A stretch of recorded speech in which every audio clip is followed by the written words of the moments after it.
स्थान मिळालं नसतं, लोकांनी आम्हाला ठुकरवलं असतं, लोकांनी आम्हाला नाकारलं असतं. तुमचा नंबर कुठं गेला तोही माहित नाही, कुठून मागून पहिला का वरून खालचा शेवटचा हेही माहित नाही. लोकांनी ठरवलेलं आहे. आणि जर आमचं पाऊल चुकलं असतं तर तुम्ही देखील एवढ्या मोठ्या संख्येने इथे आला नसता, तुम्ही देखील पाठ फिरवली असती. पण 1.5 वर्षामध्ये सरकारने जे निर्णय घेतले ते निर्णय आपल्या समोर आहेत, ते निर्णय आपल्या समोर आहेत. एकही मी सुरुवातीला मी आणि देवेंद्रजी दोघंच होतो, दोघांनी शपथ घेतली. शपथ घेतल्यावर कॅबिनेट घेण्याचा एक नियम असतो, त्या कॅबिनेटमध्ये देखील निर्णय वाचा. शेतकऱ्यांसाठीच पहिला निर्णय आम्ही घेतला, कष्टकऱ्यांसाठीच आम्ही पहिला निर्णय घेतला. आणि सिंचनाचे प्रकल्प जे दुष्काळी भागामध्ये पाणी मिळालं पाहिजे तो निर्णय आम्ही घेतला. त्यानंतर अनेक निर्णय घेतले, त्या बाबतीमध्ये मी पुढे बोलेन. परंतु एकही निर्णय वैयक्तिक राजकीय लाभार्थ्याला मिळेल, राज्यकर्त्याला मिळेल असा कुठलाही निर्णय आम्ही घेतला नाही, हे मी छाती टोकपणे सांगतो. आणि आमच्यावर आरोप आरोप आरोप, प्रत्येक वेळी आरोप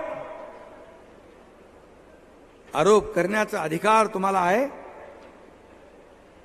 तुम्ही 50 खोके हे सगळे लोक, हे सगळे बसलेले आहेत. निलमताई इकडे, भाऊ आहेत, गजा भाऊ आहेत, सर्व सिनियर लोक आहेत, मंत्री आहेत, सर्व नेते आहेत.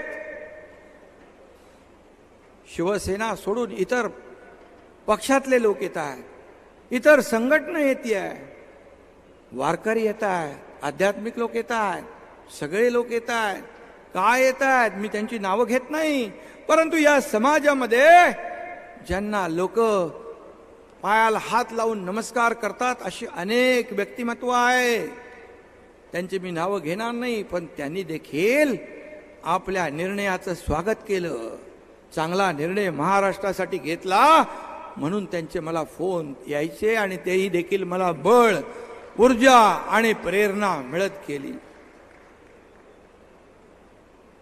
त्याला निर्णय घ्यायला देखील धाडस लागतं. आम्हाला मी पहिलंच सांगितलं, जेव्हा वर्तमानपत्रामध्ये असं जेव्हा शिवसेना आपल्याला मिळाली तेव्हा काही लोकांच्या पायाखालची वाळू सरकली, छातीत धडकी भरली. आता काय होणार, आपली प्रॉपर्टी, आपली संपत्ती जाईल का? मी लगेच सांगितलं, तुमची संपत्ती शिवसेना म्हणजे तुमची संपत्ती मला नको, तुमची संपत्ती बाळासाहेबांच्या विचाराच्या शिवसेनेला नको. बाळासाहेबांचे विचार हीच आमची संपत्ती आहे, हेच आमचं ऐश्वर्य.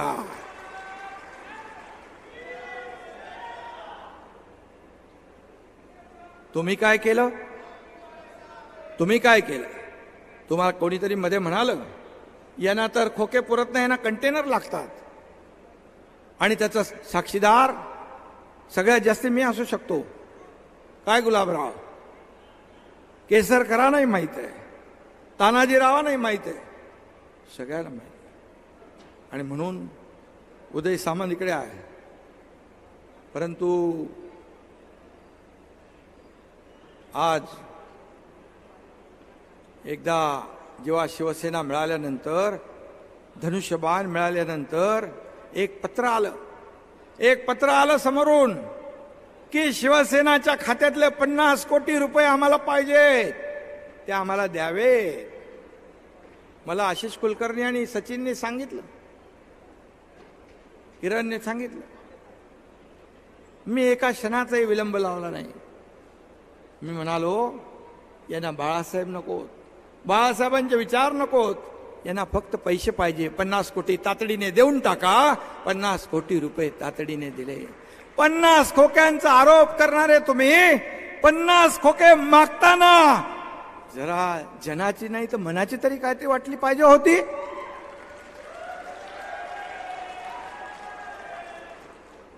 कसले आरोप करतायत रोज? अरे तुमच्यावरचे आलेली संकट या एकनाथ शिंदेने छातीवर घेतली आहेत. खूप माझ्याकडे आहे. बऱ्याचशा गोष्टी काही बोलायची वेळ येईल तेव्हा मी नक्की बोलेन. आज काय झालंय? मातोश्री बाळासाहेब असताना मातोश्री हे पवित्र मंदिर होतं. त्याचं आता काय झालंय? उदास हवेली झालेली आहे. काय आहे तिथे? बाळासाहेबांचं वास्तव्य तोपर्यंत ते पवित्र मंदिर होतं. आज तुम्ही कशा पद्धतीने वागताय? कशा पद्धतीने वागताय? जिथून वाघाची डरकाळी फुटायची तिथून आता रडगाण्याचा आवाज येतो, शिव्या शाप देण्याचा आवाज येतो, दुसरं काही नाही. हे बाळासाहेबांनी कधी केलं नाही. आणि म्हणून बाप चोरला, वडील चोरले, सारखा रोज रोज रोज अरे बाळासाहेब पुण्या एकट्या दोकट्याची मक्तेदारी नव्हती. बाळासाहेब तमाम शिवसैनिकांसाठी दैवत होतं. त्या दैवताचं पुण्यत्व तुम्ही विकून टाकलं. तुम्ही विकून टाकलं. तुम्ही सत्तेच्या मोहापायी खुर्चीसाठी बाळासाहेबांचे विचार सोडले, बाळासाहेबांचे आचार सोडले, त्यांची भूमिका सोडली. मला माहित होतं. मगाशी केसरकर म्हणाले ते सत्य आहे. मला माहित होतं यांना मोह झालाय, यांना स्वार्थ भावना जागृत झाली आहे. माझ्या आमदारांना मी लोकांना हातापाया दादा बाबा का सांगून त्या हॉटेलमध्ये थांबून ठेवलं. भाऊ गजा भाऊ बोले हे नवीन कार्यक्रम जो चाललाय हा चुकीचा आहे, हा आपल्याला परवडणारा नाही. कोण कधी खड्ड्यात घालेल ते माहित नाही. तरी सुद्धा मी सांगितलं ठीक आहे, आपण संयम ठेवूया, संयम ठेवूया. एका पक्षप्रमुखाला या सत्तेचा मोह आतापासून नव्हता, 2004 पासून होता. सुप्त इच्छा होती. अर्जुन खोतकर आता मला खुणवतायत.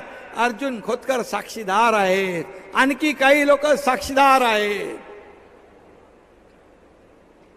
अरे आम्हाला सांगितलं असतं. मी म्हणालो जेव्हा मला म्हणाले की शरद पवार साहेबांनी सांगितलं की तुम्हाला मुख्यमंत्री व्हावं लागेल, मी म्हणालो ते घाबरले होते. अगदी रडवेला चेहरा होता. एकनाथ शिंदेची रिॲक्शन काय पाहत होते. मी क्षणभर मनात विचार केला, आता ह्यांच्या मनामध्ये मोह आलेला आहे.